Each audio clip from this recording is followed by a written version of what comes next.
I mean, I immediately jumped back into this. For you, it's been an episode change. For me, it's literally been a couple of seconds. This time we're gonna enter the Nether because I want to. Um, so far we've just been having a nice time chatting. I think been relaxing for me, playing ultra hardcore. Listen, the name can be as intense as it wants to be. It's not going to be that intense for me to actually play.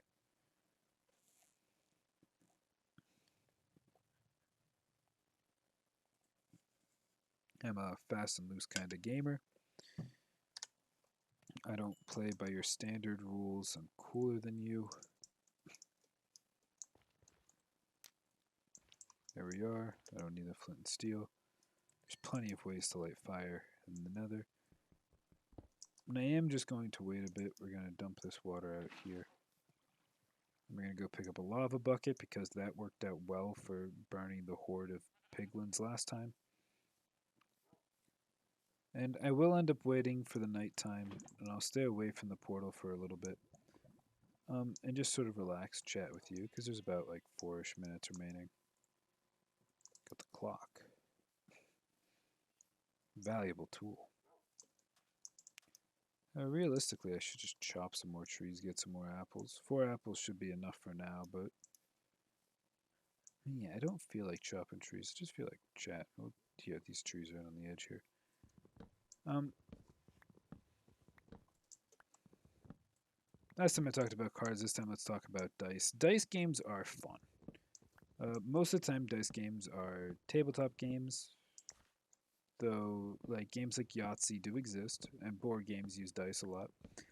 Uh, Dice are fun. They're used as the standard, one of the standards in probability and statistics. Uh, the other thing being a coin, because different probabilities can just become weighted coins, which is just sort of, I mean, it's just sort of funny, right? Because it's like, instead of just what the probabilities actually are, it just becomes a weighted coin. That way you could just break down everything in stats to just be coins.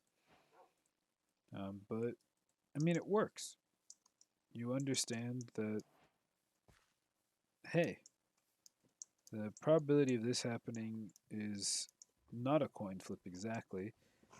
It's like a 60-40 odds.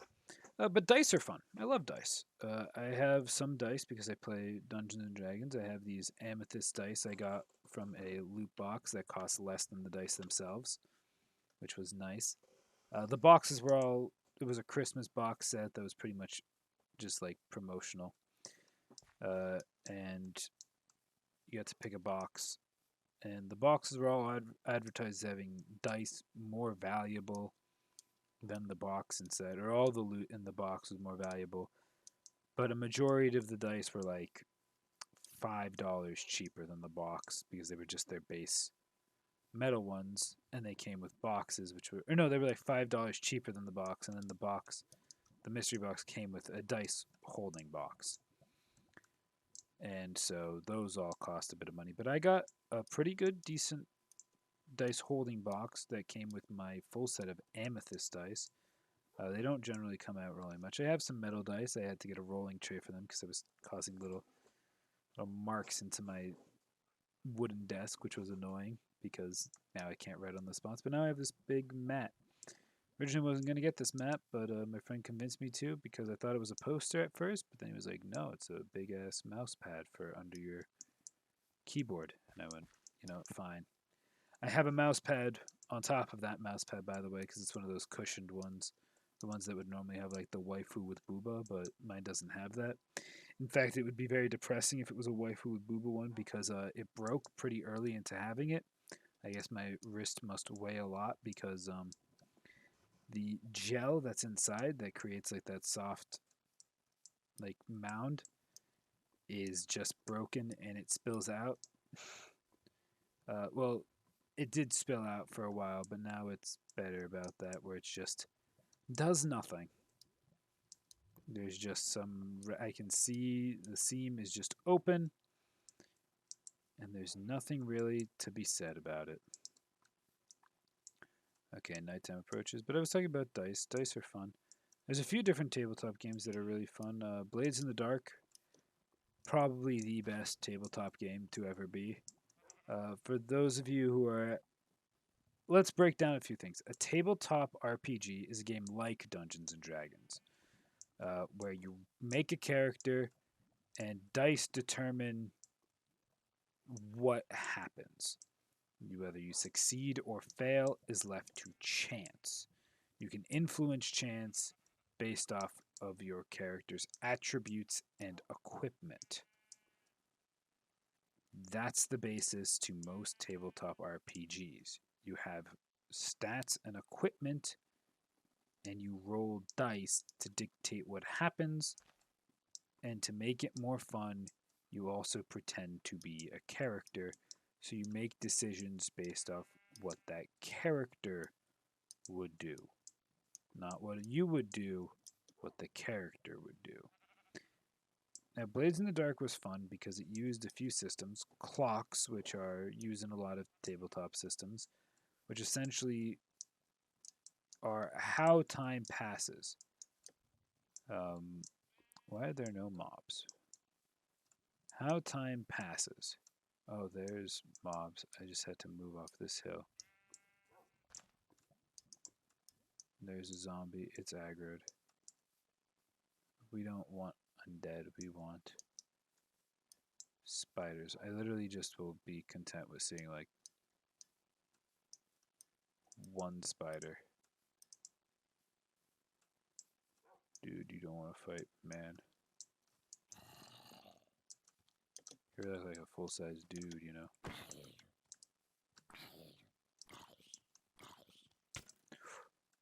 Oh, I got thorns. He hit me, so my goon is gonna go for him instead.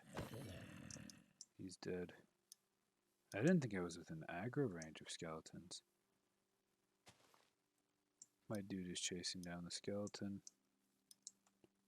No longer. Skeletons are afraid of dogs, which is nice because skeletons are one of the most dangerous mobs to me at the present time. I need a spider. There's a spider.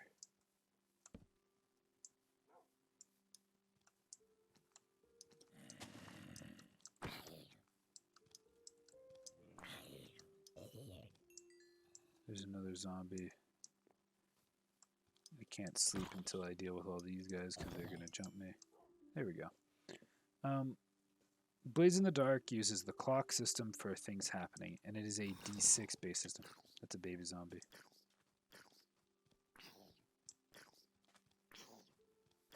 We're just going to run in circles until it burns to death. I have that luxury of time. It doesn't. Also, if it touches me, it could set me on fire, which is dangerous.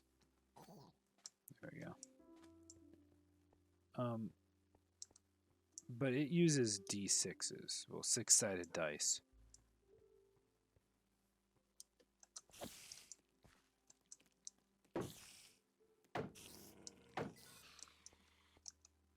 No string, that's very unfortunate. Hopefully there's another spider somewhere on the surface, because I waited several minutes for that guy.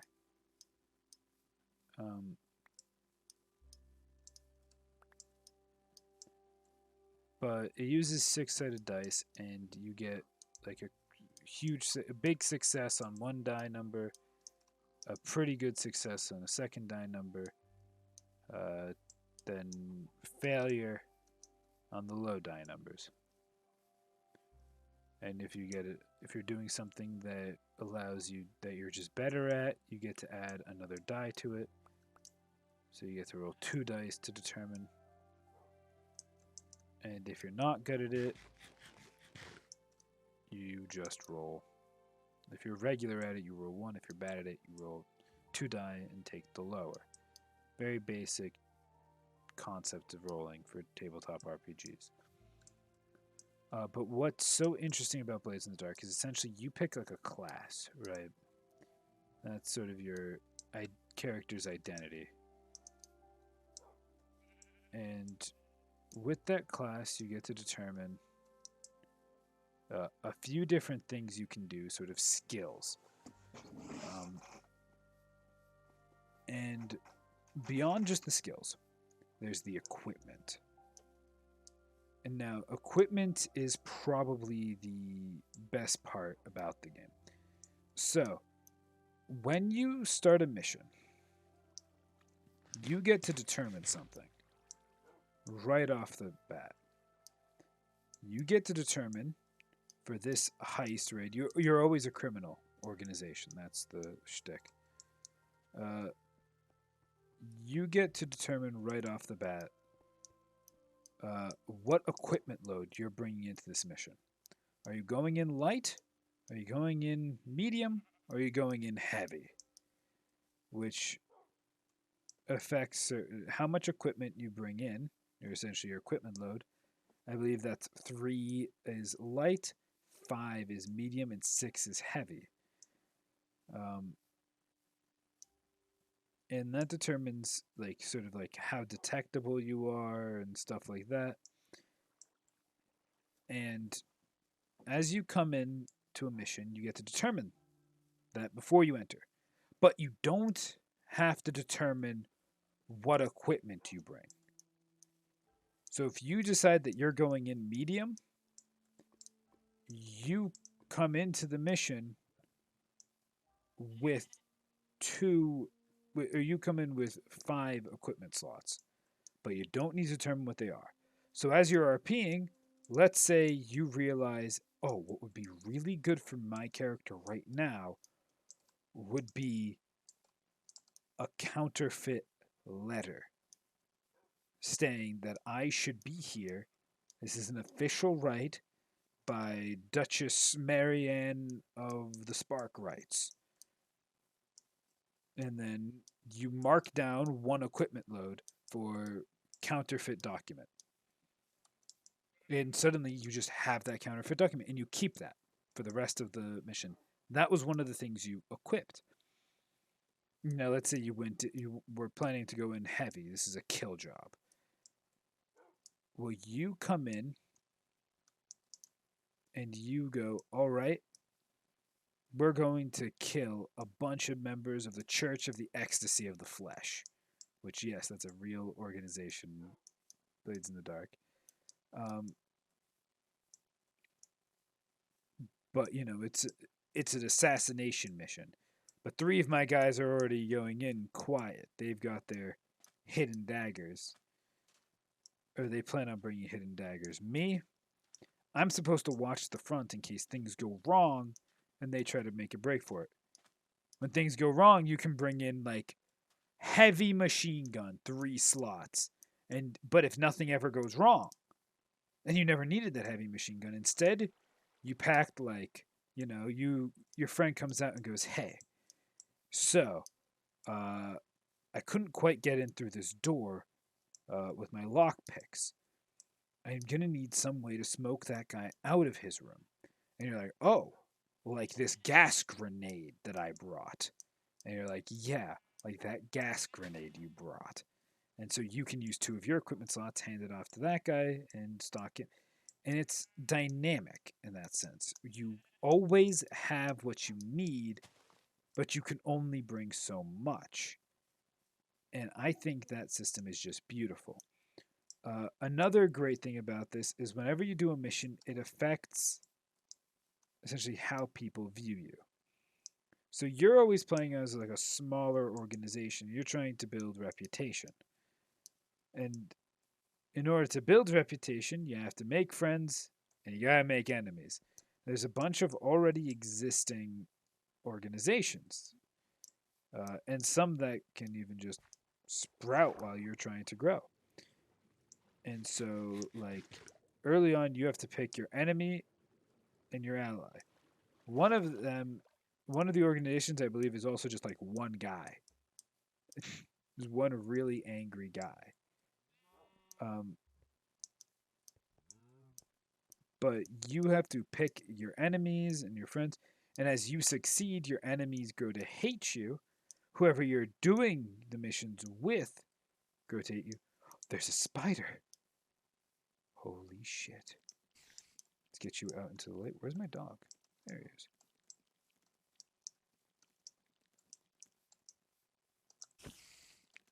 My dog will take care of you. And there's the string I needed. Perfecto. Um, so you have this entire thing with relations, and you have to build your base over time. Never got far enough to do a lot with that, but it was always fun. Uh, the little bits of it I did play. And so, it's just, it was a boatload of fun. Another thing is whenever you like fail or do something, you can technically pull out more equipment than what you had, but it comes at a price of stressing you out. You were stressing to get to this next level, and you have to take on stress points. If you reach a certain amount of stress, you die. No joke, you die. So you can't indulge, you can't overdo too much. You fail a lot, you die. You get stress. You get stressed, you die. Now you're thinking, well, holy shit, how do I not die? Well, or how do I remove stress? Well, removing stress is simple. During character creation, you chose a vice. Indulging in your vice allows you to roll a certain type of die. I'm just leaving. This is a terrible biome set. Uh, Allows you to choose a certain number of, yeah. When you do your vice, you go, you meet with whoever, you spend money, blah blah yada yada. However you indulge in your vice, gambling, drinking blood. There's certain categories of vice, and what you do is you go and you indulge in your vice. You get dice to remove a certain amount of stress based off whatever your vice is. Now, here's the kicker. You're stressed. You've got like 4 stress on you. And you go to do your vice and you remove a d6. What happens if you go into negative stress? If you overindulge in your vice? And that's where the fun really begins. So, you can overindulge in your vice, in which you become addicted. Suddenly, not performing your vice gives you stress. And it's just, this system is so fluid when it's being played, and it is just amazing. And if you ever have the chance to try out Blades in the Dark, I recommend it. I've been DMing for a while, regular D&D 5e, and I yearn to play Blades in the Dark and be a player in D&D, and I could never host a Blades in the Dark game because I want to play Blades in the Dark again. And me and my friend Jake were playing. My sister was DMing, and it was great. Um, and so I was playing an extremely tall, like abnormally tall, just man, uh, who was the son of a god, of an old god that no one knows about or talks about anymore, who demands great tolls and great sacrifices. And I am his literal son. But I am, despite being his literal son, I don't have any godly capabilities, really. Well, except for what? No, that's not true. So my character was, so we were a cult. That was our faction. We were a cult, and we were essentially idolized around my character's father. And my character was the class known as the Spider. And the Spider's about weaving deals. The Spider, the mastermind. And it's about weaving deals. Uh, and my friend Jake, he was playing, I don't remember what class he was playing. But he was playing this demonic entity who was just like short, and he was just sort of like my character's like friend. And he didn't really believe in this whole deity thing until he saw my character's dad. And he has powers of his own. Like he was a specific into like ghost hunting. and ghostly type stuff. I don't remember what the class was called, but that was what it did. Maybe it was called like Spectre or something. Doesn't matter. My character's whole thing was like I could make deals and I had to plan, and their equipment were slightly different. There were some things that are just group equipment, um, and so no matter what, just people always just gain the ability to bring this basic stuff. But he had stuff like ectoplasm, while I had things like expensive, a bottle of fine wine and stuff like that. And one of our missions was quite literally like, "Hey, I want you to go into this building, and I want you to sacrifice an important member of this organization to me, your father, who is the god of your cult." And I went, "No problemo." And we went in, uh, and essentially I needed to collect the body so I could sacrifice it ritually. And so it wasn't just a bottle of fine wine. I believe it was a bottle of poisoned wine. So my character comes in, and I like pretend to be a handyman to get in, and the other guy like puts ectoplasm on the wall to scare away security into looking into the ghost related problems so he could sneak in. And we snuck in and met up, and we find the door, and we change disguises again. Or well, he just looks normal to begin with. My character's now wearing a handyman's disguise. I come in, I change, and then I try to give him this bottle of poisoned wine. And I'm standing there looking at him, and they're like, "Can I help you?" And I was like, "Yeah, I mean, they want to know how the wine tastes." And they're like, "Oh, well, I'll probably drink it later with dinner or something." And I was like, "Ah, that makes sense." And one of my, God damn it, man, I thought I could land in that water. I did not pay attention to what I was doing. And I was like, "That makes sense." To which then I pulled out a special item to the spider, I think. The the palm concealed pistol. And I just start fucking I pull out that, and then I also pull out a gun. It's like a pistol, and I just start blasting. We ended up getting some of the bodies, but we ended up losing a lot. There was a lot of problems in that final shootout. Uh, it didn't work out quite as planned, but we didn't die. We had to make an emergency escape through the window, and we collected some bodies. Not the body the god wanted, but we got a few lesser sacrifices to make up for it. And that was fun. But the final mission we did, my friend's character essentially just made up a story. He was a John Adam, a curio investigator, or John Adams, a curio investigator, and this ship had a curio on it. And my character specifically, my character had enemies that were separate from the group's enemies.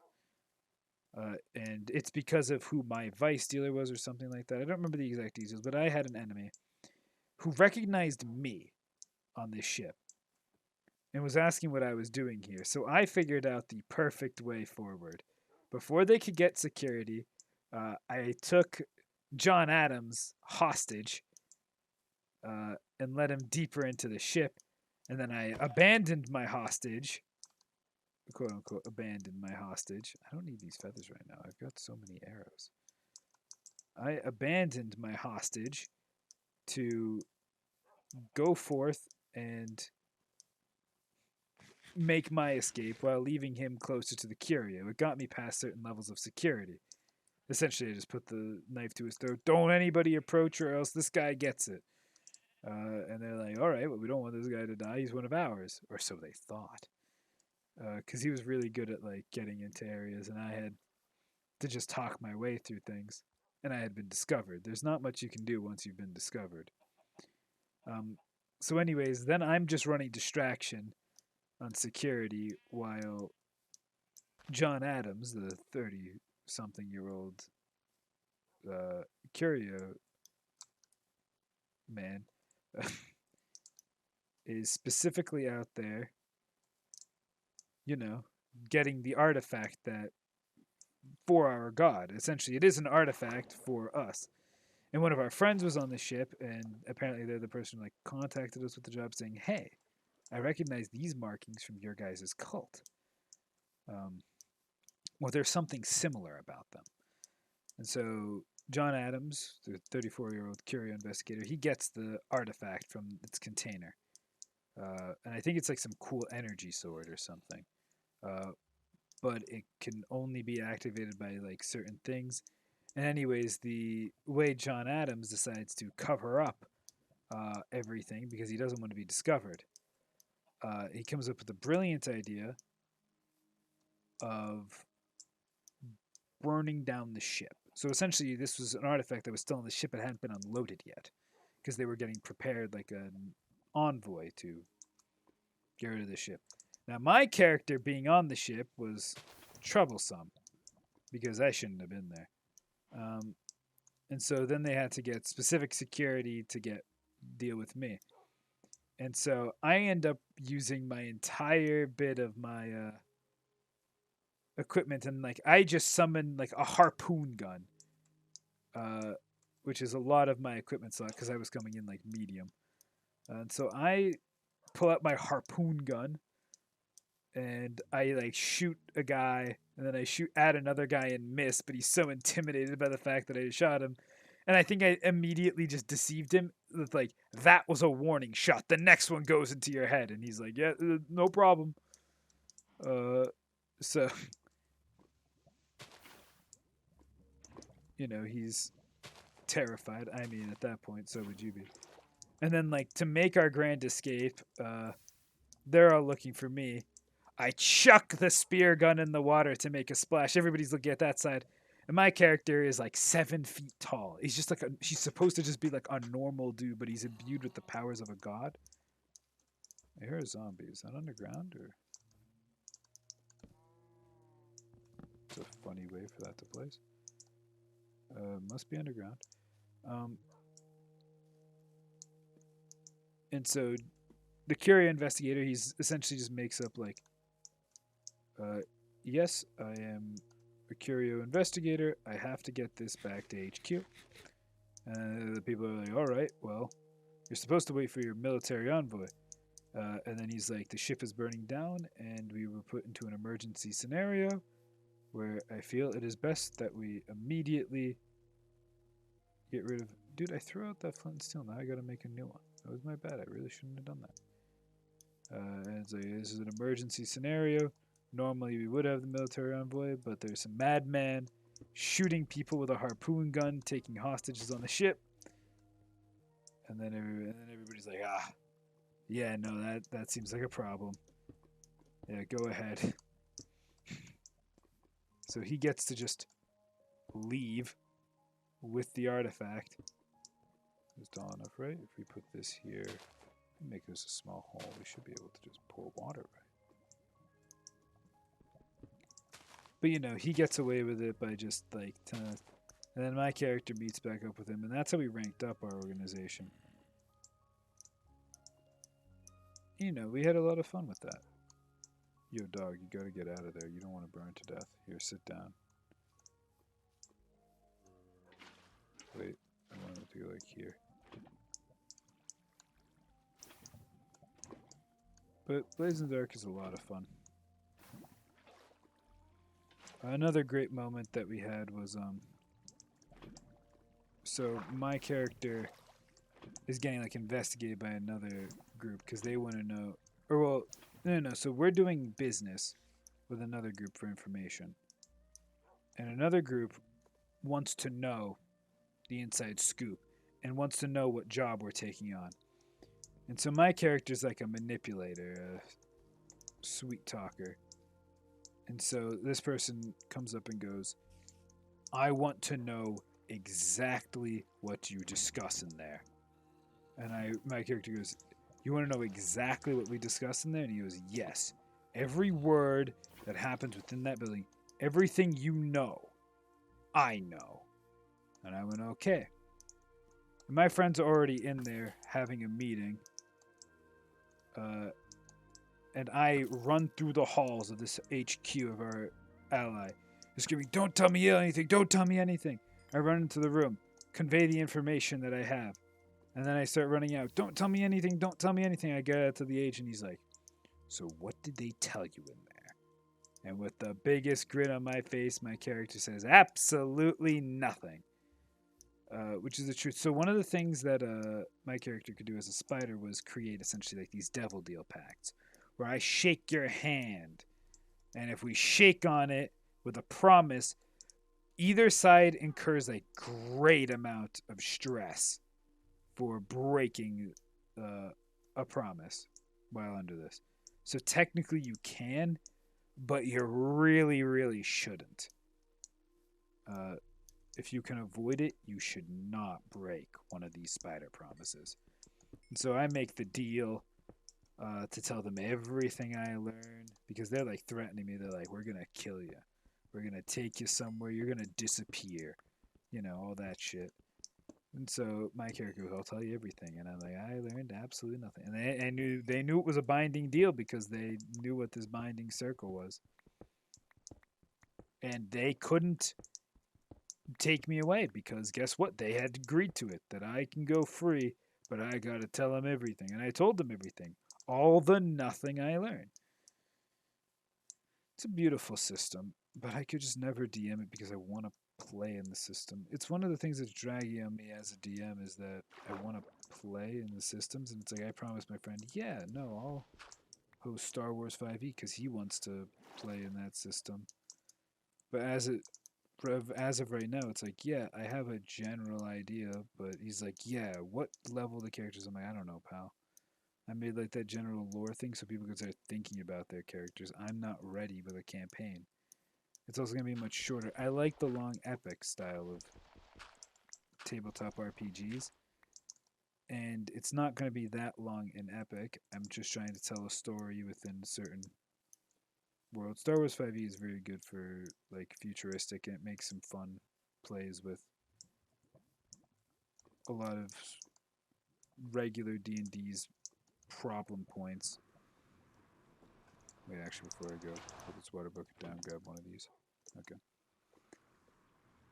And I mean, I will run it because he really wants to run the system, and I told him I would. But I mean, I really want to be a player. And I'm a player in a Star Wars 5e, but I'm not a player of regular D&D or anything of that type, which is bothersome because I want to be. And with Baldur's Gate 3 out, you know, there's the ability to play with a lot of the mechanics of some of the stuff, but I want to be able to RP a character. That's the point. For me, D&D is about the RPing of a character. It's not about, you know, oh, I get to play a level 7 wizard, but I took 4 levels in fighter so I can get the ASI, or 5 levels in fighter so I can get extra attack on my wizard, which allows me to use uh, action surge along with my uh, shadow, my Echo Knight shadow. And with that, I'm able to teleport back to where I started my turn, and I can cast 2 fireballs using action surge. But I also, as my feat at level 4, took Eldritch Adept, which gives me access to. I don't care for all of that like synergy stuff. I like, hey, I'm playing a genie warlock, and I'm just theming myself around like the fire this time. Or hey, I'm playing a bard because bards are fun. And that's the kind of simple stuff. Or I'm playing a monk. Why? Because this dude was a gambling addict. And the monastery took him in. Actually, I think that character, the monastery took him in before he was a gambler. Hey, listen, they're not all super fleshed out characters, all right? But I do pretty well with my character creation. Point being, I enjoy the characters I make, and I like to play them out. I like when they have stories, when the characters have implications in the lore. I love interacting with the world that somebody else has made and going, hey, this is cool. And now I can make my footprint on this story as well. And I mean, that's where a lot of the fun in D&D really lies for me, is all of the ability to go in and out with the storytelling and all of that. I have a lot of fun with being the character. And I like to stay in character, not to the point of detriment. Like, if somebody can't understand me, I don't just try to do a voice until they understand me. But, I try to do only what my character would do. Even if I, the player, know something's up or suspect something's up, because what can you really know? I still act in the way I think my character would. And I try to really stay away from metagaming. And if somebody else has fun metagaming, that's for them. I prefer a table setting without metagaming. Like a stack of bread, we don't need this.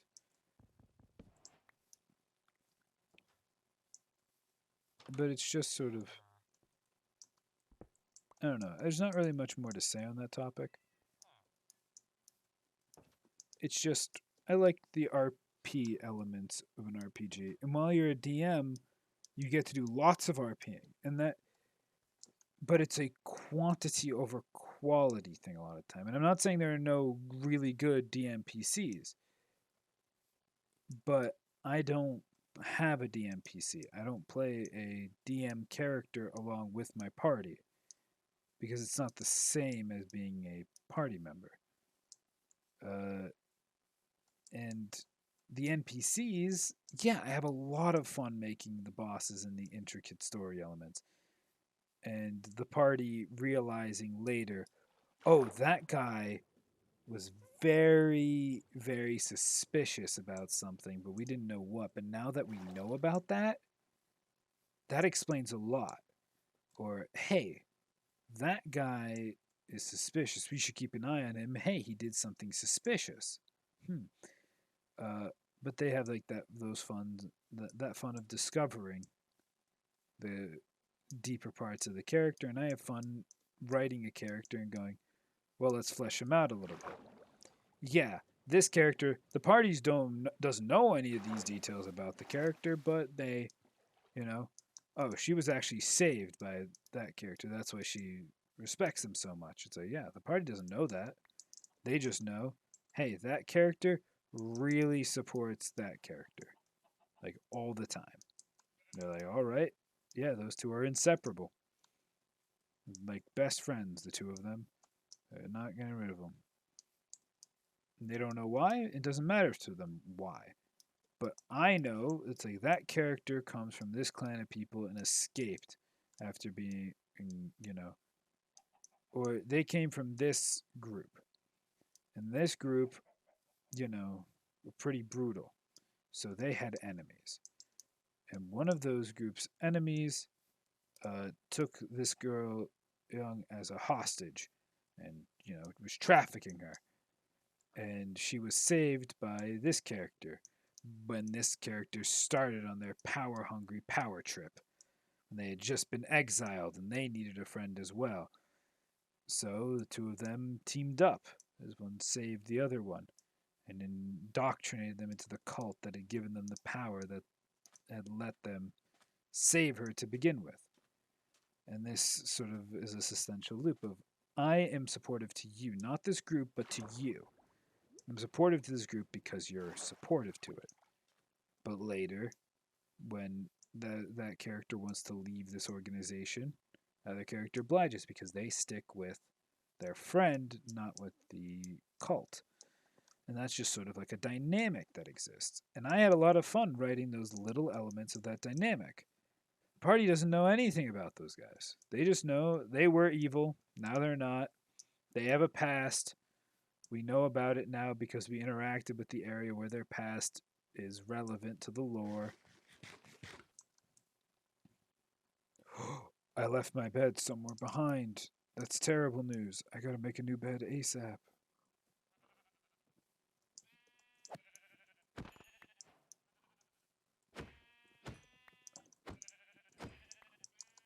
we go. Put the lava bucket away from the crafting table before I make a mistake to end this entire series instantly. I also left the dog behind again. How do I keep doing that? Every time I have a dog.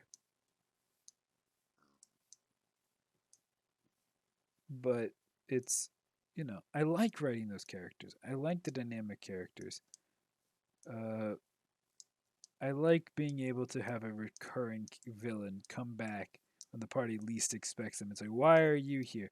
Or maybe they don't even realize they're there yet. Where it's like, "Oh, you again." It's like, "Oh, this person was terrifying before because before they were. Oh, you're a top member of this cult, and I watched you annihilate like 50 people, but we beat you last time, and now you're back with monstrous bodyguards." And monologuing about how you no longer need to hold back. Also, you died and now you're here. Which means you've returned from the dead? So, it's like you do a lot with these characters. And I love to do all this with my characters, but it's just not the same as having one character to the whim of the story. One character who has goals and needs to change depending on the just bearing of the world around them.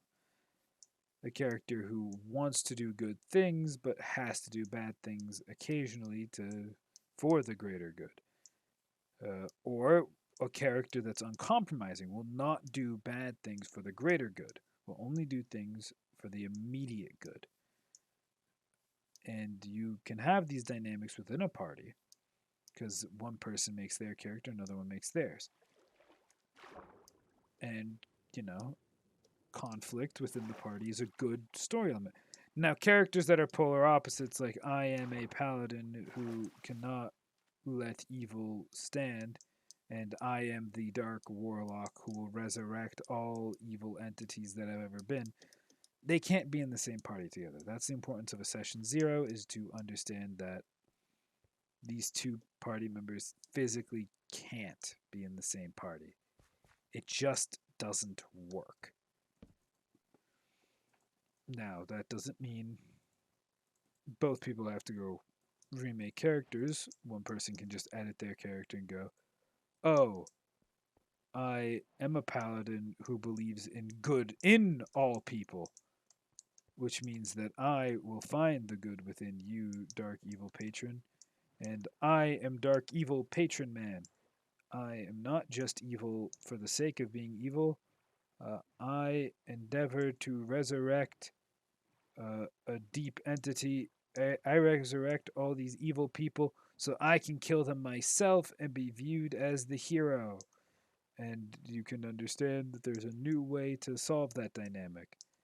Because, hey, I believe that there's good in you. I see the hero you want to be. Maybe we can foster you wanting to be a hero in a healthier manner. And hey, you who wanted to kill all evil, thanks for believing in me, because there was good inside all along. Or maybe it works out entirely different, where it's like, I believe in the good in you. I want to be a hero, but I want to defeat evil. And it's like, okay, well, there was always new evil. It's like, no, but I already know the weaknesses of this evil. I've prepared to fight them. I've prepared for this ritual, and I hated their heinous actions, and I will defeat them, because my dark entity demands that I triumph over his ancient champion. And then the paladin's like, fine, I will help you triumph over this evil champion because that's what you want, and we have become friends. Bada bing, bada boom. Evil champion corrupts paladin upon during the fight, and now the dark man is like, we've done it. We've defeated him, but he had tricks that I was unaware of.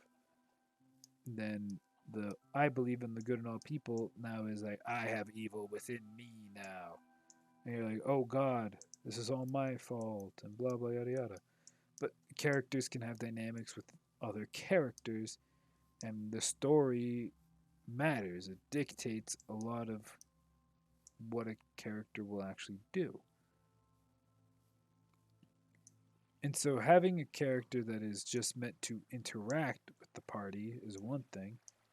And then there is having a character who is part of the party, which is entirely different. Also, being the DM, you do know certain things already. You know things about the party, you know things about the world. These things aren't the same when you're a player. The player can make assumptions and might know certain things about the world told to them by the DM, but they don't know, like, oh, the mansion of Ereborn, the icing death, is to the north. And if we go there, I can find an important item. They don't know that kind of stuff. Instead, they are in the village interacting with people like, excuse me, kind mistress, you look like you work in the library and are quite nice. Would you mind helping me find information on ancient artifact of the cold death? And she is like, ah, yes, of course I am willing to help you, for I am a good person. But it turns out she's actually a monster, a succubus, who uses his visage to lure in nerds. And you, being in a nerdy position, she was able to manipulate you. And she knows about this thing, but then actually she tells you about it because she's trying to gain your trust. And she offers to show you the way, and then boom, she's actually a monster. Monster fight now. You know, all sorts of fun things that can happen. Just out of the virtue of the fact that, as a DM, why does Bob Smith know about the ancient curse of the West? I don't know. I need him to. He's an important NPC. And thus, Bob Smith was there when the curse of the West was placed upon the dagger of Agaforth. Sure, somebody needs to know about the dagger of Agaforth to tell the party. Bob Smith was there. It was during his old past that I can make up on the spot. Oh, yeah, no, Bob Smith used to be a cultist. He was actually one of the little guys holding the candles in the side, you know, where like 90% of them died. It made him really rethink his life choices. And that's why he's now just a janitor at this bar, even though he's in his mid 50s. And he had dreams, but they just didn't work out. So he's making the best out of a bad situation.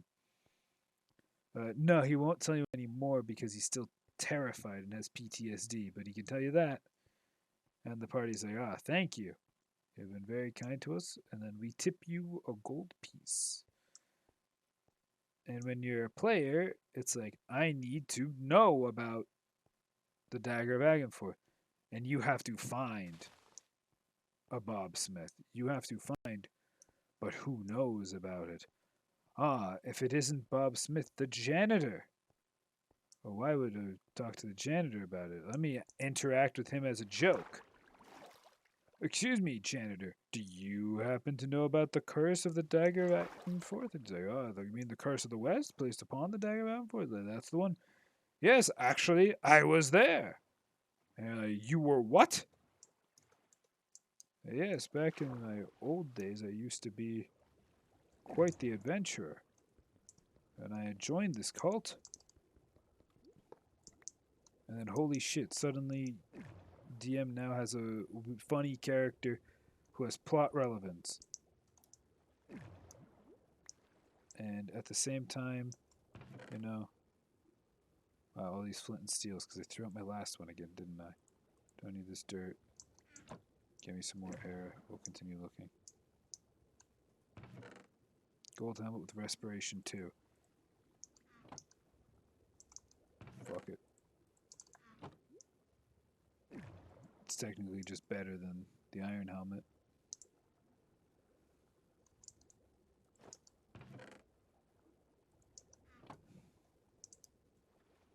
gives me a lot more oxygen, so I'm actually able to breathe underwater and interact with stuff like this easier.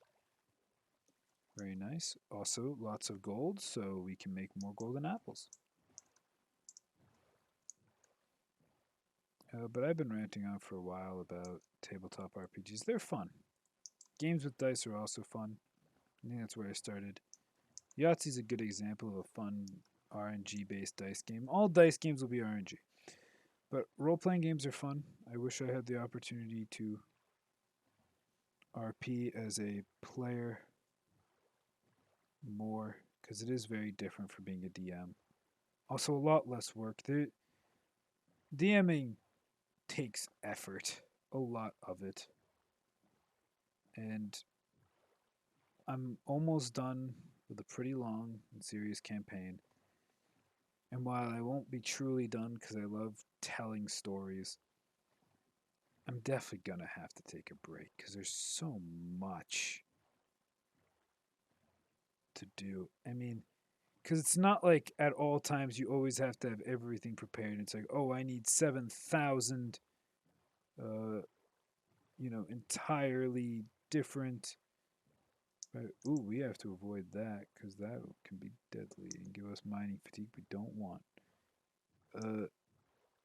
It's not like, oh, I need to have every location on the map prepared.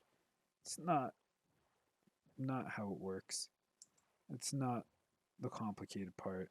A lot of DMing is, figuring out stuff on the spot.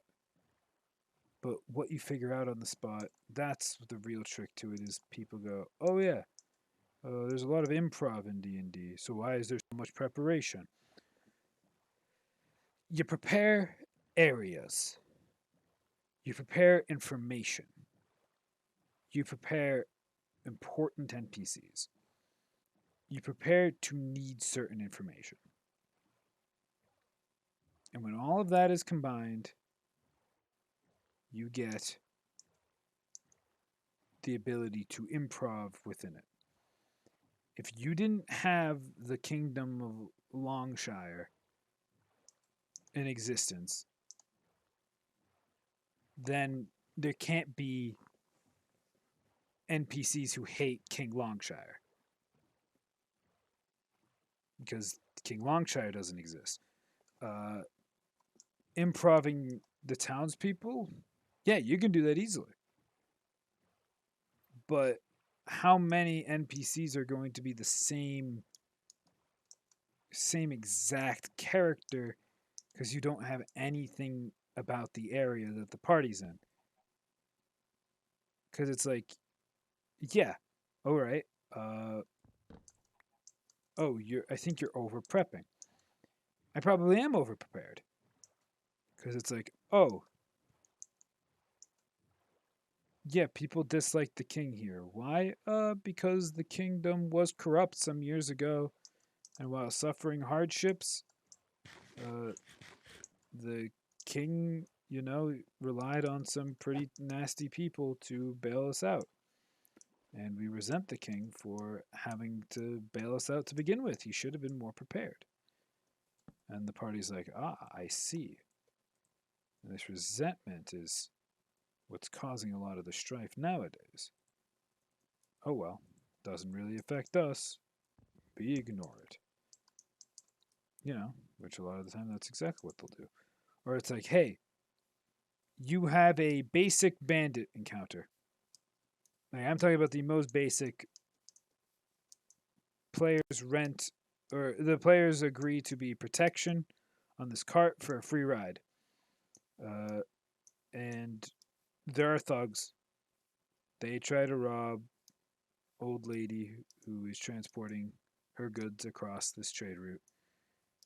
And the party decides, instead of just killing the bandits, let's very simply, your party gets really lucky on their rolls.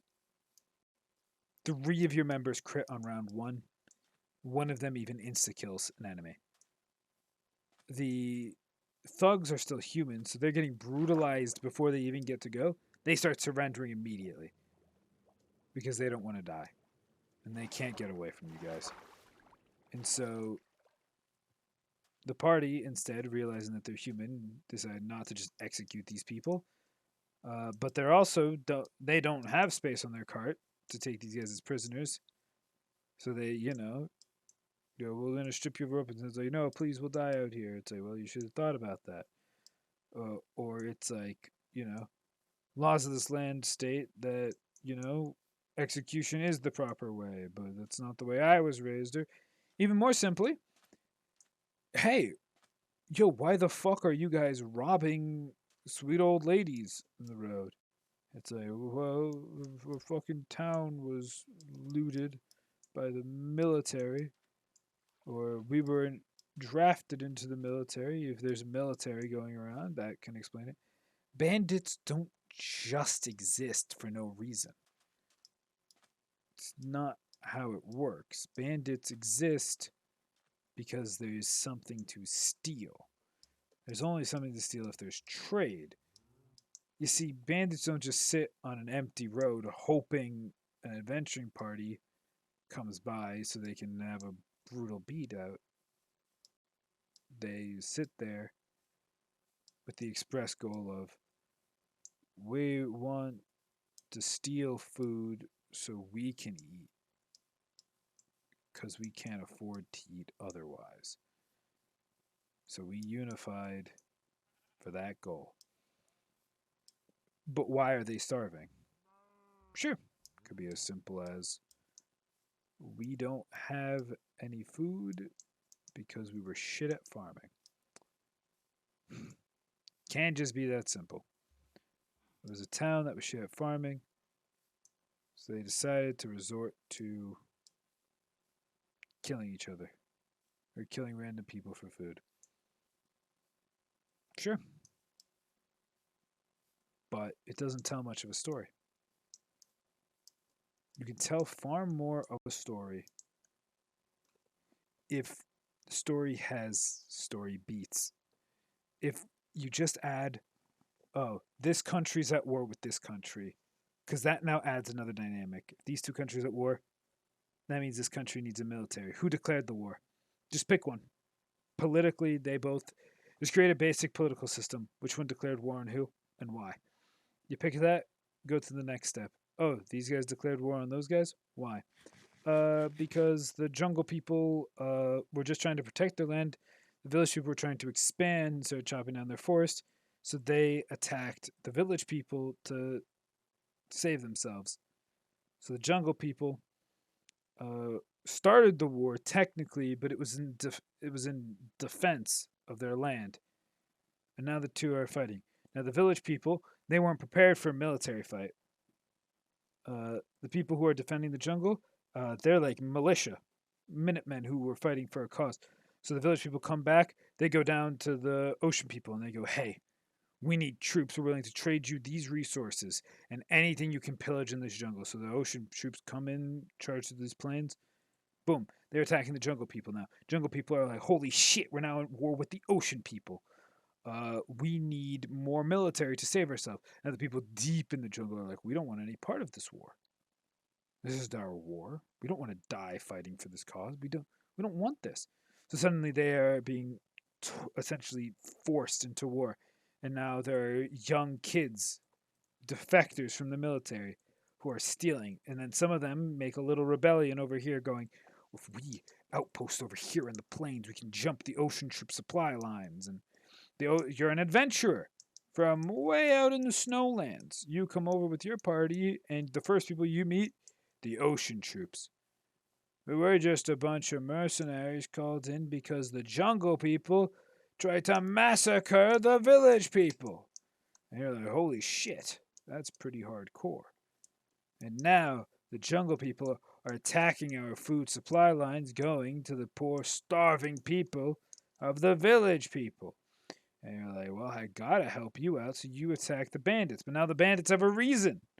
You're protecting this envoy for a reason. There's a reason for that. And everything builds. You don't have to have George Costanza be one of the bandits, and he has all the lore that he had from Seinfeld, but he got transported here because he was Izaka. I don't know what the fuck. You don't need any of that. You can make him a name on the spot. That's Mackenzie Smith. Mackenzie, he's from the village out yonder. It's known as Top Brush. Top Brush, it's a nice village, but it relies on being deep in the woods. It's also a nature sanctuary that got chopped down by the village people. And his entire village is gone, burned down. Because now, instead of just going for resources, the village people are just trying to get rid of the jungle people. Now, suddenly, there's a story to it all. But why were the village people expand? You go, well, you guys were trying to expand. Why were they trying to expand? Now that the party is more invested, you can write deep lore. You don't need to write that deep lore before the party's invested. With these basic details, it was just a bandit on the road. The party member from the snow are trying to get to the villages of the sand, but in order to do that, they had to cross through this territory. They got jumped by bandits. Now they're invested in the story here. Now you build up this story, but now you have to build up the story. You have to tell the time. You have to spend the time to make those details. And when you start making those details, now you're making characters, important NPCs. Now that you have important NPCs, you need to have stat blocks. You need some maps in case of fights go down. You have some emergency maps, and then you have some specified maps for important events. And now there's an entire story arc going on here because of a bandit. Because you spent a little bit of time early just establishing a who, what, where, why, when. Not even all of those. You set up who, where, and why. And I guess and what. You didn't really set up a when. The when you can just sort of shoehorn in. The more cohesive you make the when, just all works out for a timeline. But all of this works very cohesively together because I put in a little bit of thought beforehand. Now, let's say something important to the plot's happening. Why are the village people expanding over there? Oh, because the BBEG hired the village people to build a machine over there in the savannah. Well, now all of a sudden it's also plot relevant. You can add an extra story beat. Maybe originally that machine over there in the savannah, it wasn't in the savannah. It was out in the mesa, over by the desert people, which is why you were going to the desert people. But it turns out that there's not just one in the mesa, there's also one in the savannah, one that you didn't know about. It's still in construction, though, so it's much weaker. Now, all of a sudden, that weaker one, the reason you stayed here, now all of a sudden, the side plot now has main plot relevance, and you can add a little mechanic. Maybe the mesa mining rig has 3 buttons that there's 3 power cores. Well, this one just started being built. It had only 1 power core, but now the party knows about the power core system, so it's a way to introduce a mechanic, so everything's not too alien. And it all works out to make a very compelling story. The party wanted to be involved. You added in the main plot. You added in mechanics that'll be seen. And you did this all with what? I rolled a 13 on the random encounter table. That was bandits. That's all it takes. A little bit of prep work goes a long way. And that's why being a DM can be a lot of work, because you do a little bit of prep work in these 3 areas. I didn't set up that entire plot scheme. I have a lot of my work is already written on the thing in the sand, the thing in the desert with the Mesa device. But now I also have these basic areas in between just prepared enough in case you ever cross by. If the basic stuff here interests you and you decide to stay, now I quickly go into overdrive. I build it. I make this area compelling because this is where you want to be compelled. You were already compelled. I don't need to give you a hook to drag you in. You already want to be here. I'm developing an area you already like, which is even better because now everybody gets what they want. Anyways, I've been ranting for over an hour. I do have the stopwatch on so that I can see, and I've been ranting for a while. But I wanted to finish that thought. Being a DM is tough work. It's rewarding when your players enjoy the story you've told, but being the player, get to enjoy all the But you get to reap the benefits of somebody else's story. There's nothing quite like it when it all works out. And I condone tabletop RPGs. And I'm tired now. I'm going for a while. And I think I'll hopefully have set up all of my personal and stuff for rendering more efficiently, because my computer keeps going into sleep mode while I'm rendering. So I'll be like half. So, for example, I was 80% of the way through a video, and then my computer went to sleep mode, but the timer still counts up.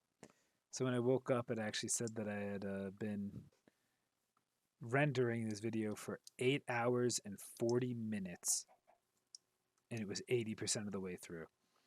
And then it gives you the estimation based off that. So it's like, oh yeah, there's still like an hour and 40 minutes left. And it was done in like, I don't know, 25 minutes, maybe 30. But it was done like much sooner than an hour and 40 minutes left. But yeah, so I've increased the duration until my computer goes into sleep. So hopefully I'll be able to batch render the videos, because it was previously my computer went to sleep pretty swiftly. I mean, I wasn't rendering videos before. I didn't need this.